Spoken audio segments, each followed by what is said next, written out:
Topic है अमीरदेव सोहान।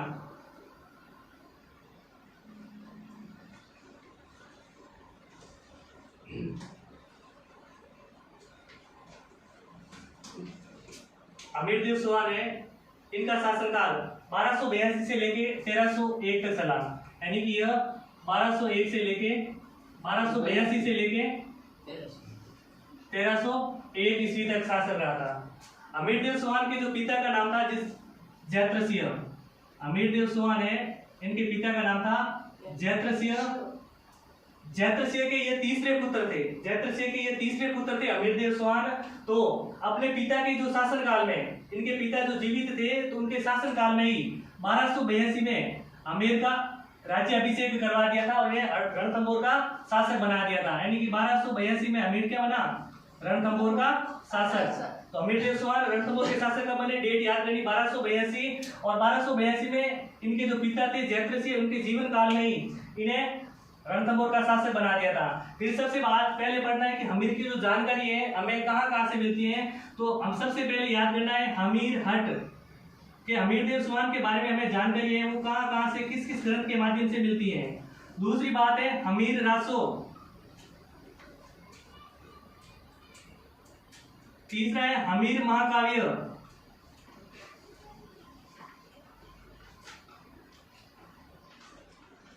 चौथा है हमीर बंधन।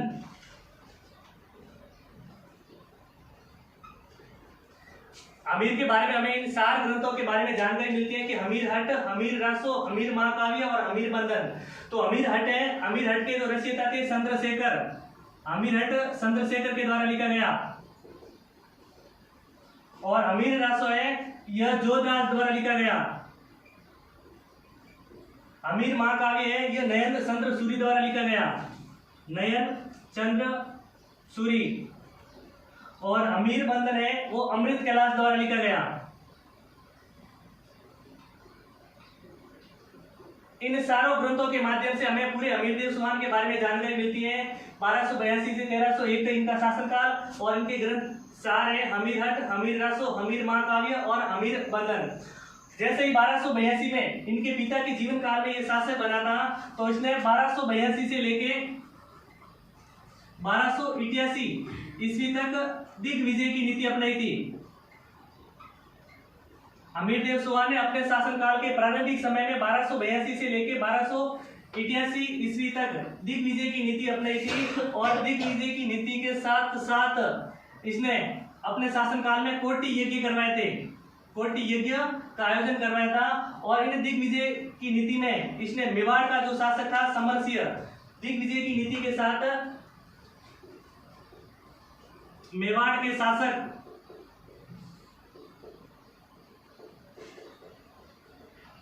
समरसिंह को पराजित किया था। और पूरे लगभग राजस्थान पर अपना स्थापत्य, अपना जो दावा है बोल दिया था। समरसिंह को हराकर पूरे राजस्थान पर अपना दबदबा कायम कर लिया था अमीरदेव सोहान ने। और उनके बाद कोटि यज्ञ करवाया था। ठीक है। फिर दूसरी तरफ जो दिल्ली सल्तनत था, उस टाइम वहां पर 1290 में दिल्ली सल्तनत के खिलजी वंश है, उनकी स्थापना हुई थी। खिलजी वंश का जो शासक था, जिसका नाम था जलालुद्दीन फिरोज खिलजी। खिलजी वंश का जो संस्थापक 1290 में खिलजी वंश की स्थापना हुई। संस्थापक था जलालुद्दीन फिरोज खिलजी।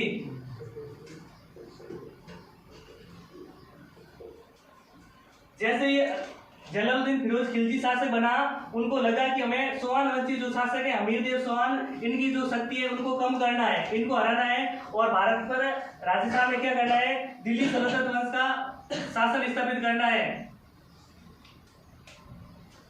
1290 में ही ये दिल्ली है। दिल्ली के पास ये है रणथंभौर। और रणथंभौर के पास में ये है जाइन। जाइन क्या हुआ करती थी? यह रणथंभौर दुर्ग की कुंजी थी। रणथंभौर दुर्ग की कुंजी थी। कुंजी का मतलब होता है कि उस दुर्ग तक पहुंचने से पहले उस दुर्ग पर अटैक करना जरूरी है। यानी कि रणथंभौर आने का रास्ता था वो जाइन होते हुए जाए। तो जलालुद्दीन जो खिलजी था वह 1290 में रणथंभौर दुर्ग पर आक्रमण करना चाहता था। तो वह सबसे पहले जाइन के दुर्ग पे आया था। और 1290 में जलालुद्दीन खिलजी ने झरेन के दुर्ग पर आक्रमण कर दिया था। और जैसे ही झरेन के दुर्ग पर आक्रमण हुआ तो झरेन के बाद वह रणथंभौर को सारी तरीके से उसने घेर दिया था। लेकिन 7 महीने की लंबे घेरेबंदी के बाद भी जलालुद्दीन खिलजी को कोई सफलता न मिली तो वो वापस दिल्ली चला गया। फिर 2 साल बाद 1292 में फिर एक बार जलालुद्दीन खिलजी है एक विशाल सेना लेके वापस झरेन की ओर आया बेटा। तो 1292 में भी झरेन पर जलालुद्दीन फिरोज खिलजी ने आक्रमण कर लिया था, अपने आधिपत्य में कर लिया था। और उनके बाद फिर वो रणथंभौर की तरफ बढ़ी। रणथंभौर पर एक बार पुनः प्रयास किया, घेरा बनाए रखने के बाद भी कोई निश्चित सफलता न मिली।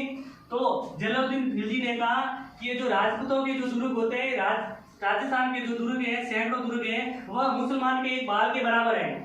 ठीक है, जलालुद्दीन खिलजी ने एक कथन कहा था कि यह जो सैकड़ों दुर्ग है, ये सैकड़ों दुर्ग मुसलमानों के एक बाल के बराबर है। क्यों? कि उन्हें बार बार सफलता न मिलने के कारण उसने इस प्रकार का कथन किया था। तो जलालुद्दीन फिरोज खिलजी का कथन याद करना है कि मुसलमानों के सैकड़ों मतलब राजपूतों के जो सैकड़ों दुर्ग हैं, उनके बराबर मुसलमानों का एक बाल भी नहीं है। ये कथन किसने कहा था? जलालुद्दीन खिलजी ने कहा था। और इनके बारे में हमें जानकारी कहाँ मिलती है? अमीर खुसरो का एक ग्रंथ था खुजैन उल फतुह।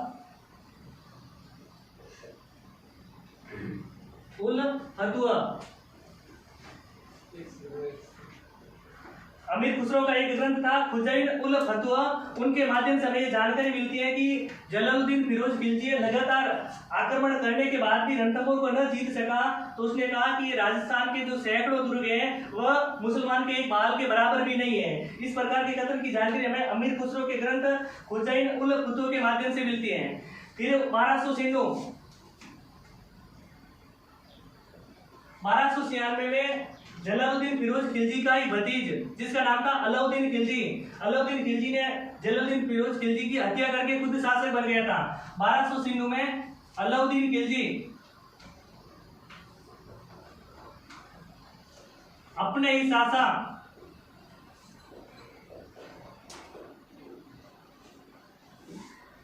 जलालुद्दीन खिलजी की हत्या कर खुद शासक बन गया। 1296 में क्या हुआ? अलाउद्दीन खिलजी ने अपने शासक की हत्या कर दी थी, वध कर दिया था और खुद 1296 में शासक बन गया था। सवाल आता है अलाउद्दीन खिलजी वंश का शासक कब बना था?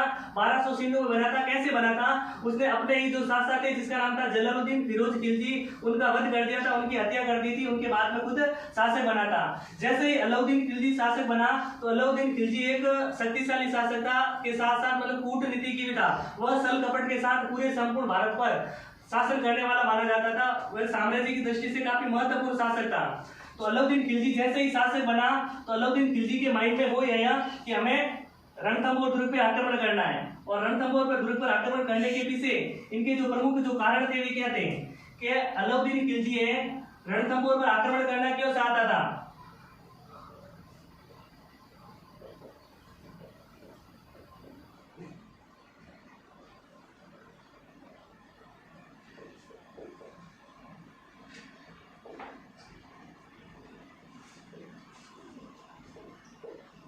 अलाउद्दीन खिलजी का रणथंभौर पर आक्रमण करने के पीछे कारण क्या थे? सवाल लगभग परीक्षा में यही पूछा जाता है कि अलाउद्दीन खिलजी रणथंभौर पर आक्रमण करना क्यों चाहता था, उनके कारण। तो कम से कम 4-5 कारण याद होने चाहिए। पहला कारण यह है कि रणथंभौर सामरिक दृष्टि से काफी महत्वपूर्ण था। सामरिक का मतलब साम्राज्य की दृष्टि से काफी महत्वपूर्ण था। रणथंभौर सामरिक दृष्टि से काफी महत्वपूर्ण था। यह अवैध दुर्ग था। पहली बात यही है, पहला कारण है कि रणथंभौर साम्राज्य की दृष्टि से काफी महत्वपूर्ण था और अवैध दुर्ग है, मतलब आसानी से जिसे जीता ना जा सके। 1290-1292 दो बार जलालुद्दीन खिलजी ने इस पे आक्रमण किया लेकिन वह जीत नहीं सका, तो इसे एक अवैध दुर्ग की श्रेणी में रखा गया, कहा गया। दूसरा कारण यह है कि रणथंभौर है वो दिल्ली के काफी निकट है। दिल्ली पे किसका शासन था? दिल्ली सल्तनत का था। दिल्ली के काफी नजदीक ही था रणथंभौर। तो रणथंभौर दिल्ली के काफी निकट था।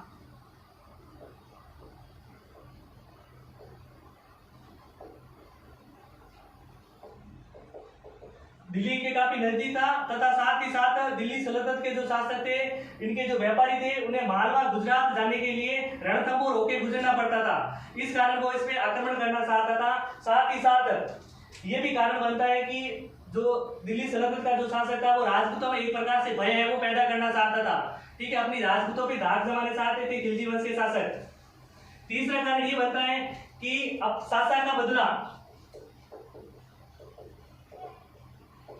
अलाउद्दीन खिलजी से पहले जलालुद्दीन खिलजी, जो अलाउद्दीन खिलजी के शासक थे, उसने भी यहाँ पे आक्रमण करना चाहा लेकिन वह सफल नहीं हुआ, तो उसका बदला लेना चाहता था जलाल।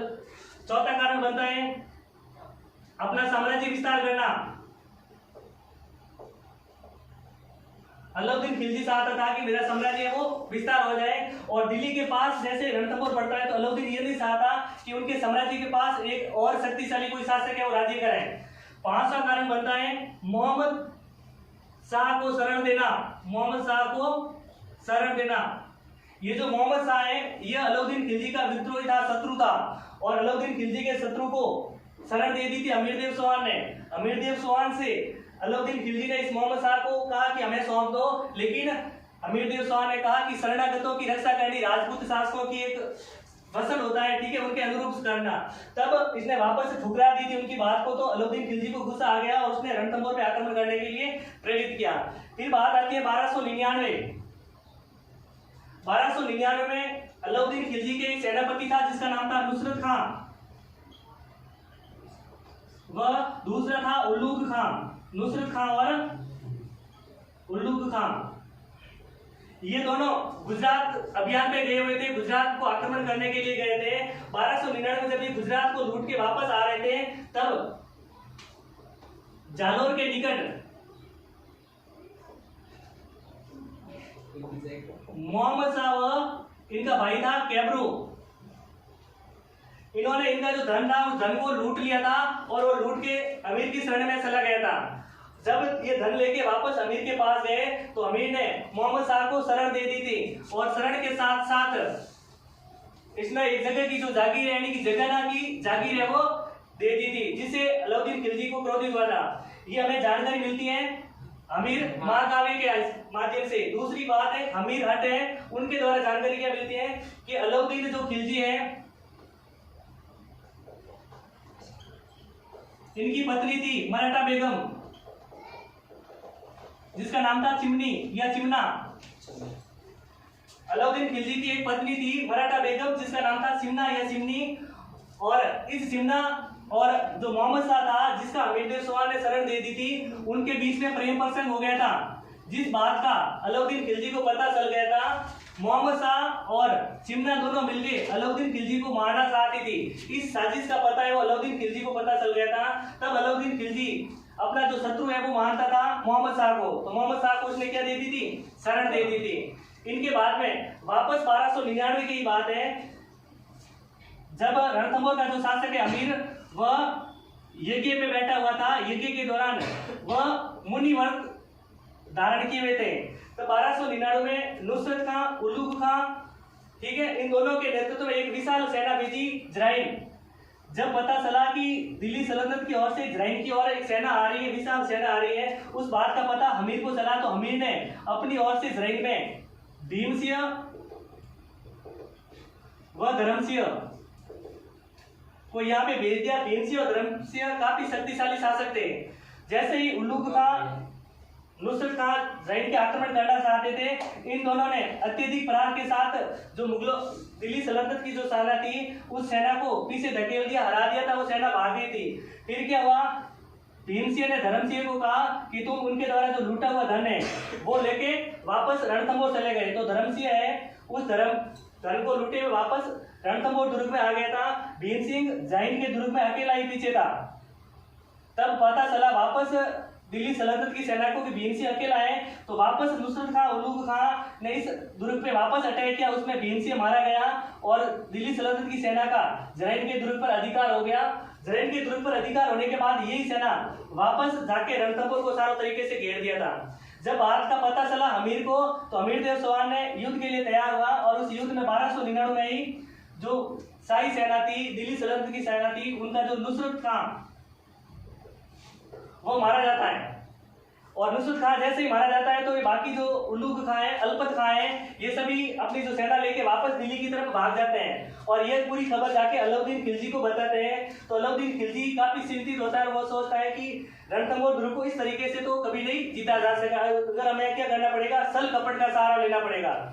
तब अलाउद्दीन खिलजी ने एक पत्र लिखा था अमीर को कि तुम इस्लाम धर्म है वो कबूल कर लो, इस्लाम धर्म है वो कबूल कर लो। लेकिन अलाउद्दीन खिलजी की जो इस्लाम धर्म कबूल करने का जो पत्र अमीर के पास आया तो अमीर ने साफ इनकार कर लिया कि मैं अपना धर्म परिवर्तन नहीं करूंगा। तब अलाउद्दीन खिलजी ने दूसरी बात कही कि क्यों ना हम आपस में क्या कर लें, संधि कर लें। संधि वार्ता के दौरान जब अलाउद्दीन खिलजी ने अमीर को संधि की बात कही तो संधि के लिए उसने क्या की, आ भर ली। संधि के लिए अलाउद्दीन अमीर देव सुवान ने अपना एक सेनापति था जिसका नाम था रतिपाल।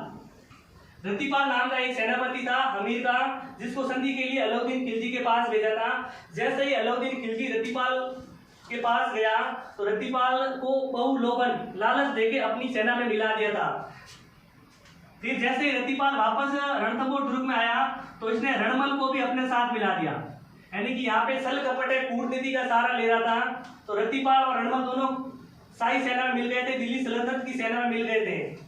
तब रणमल और रतिपाल ने क्या किया, रणथंभौर दुर्ग में जितनी भी जो खाद्य सामग्री थी या पानी था, यहाँ पे पानी व खाद्य सामग्री,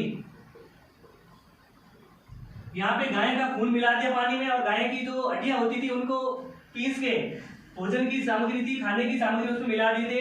इन पानी और खाद्य सामग्री को इन्होंने क्या कर दिया, दूषित कर दिया। और जैसे ही दूषित किया, और बात है 1301 की, 1301 में अलाउद्दीन खिलजी पुनः वापस आया आक्रमण करने के लिए रणथंभौर दुर्ग में।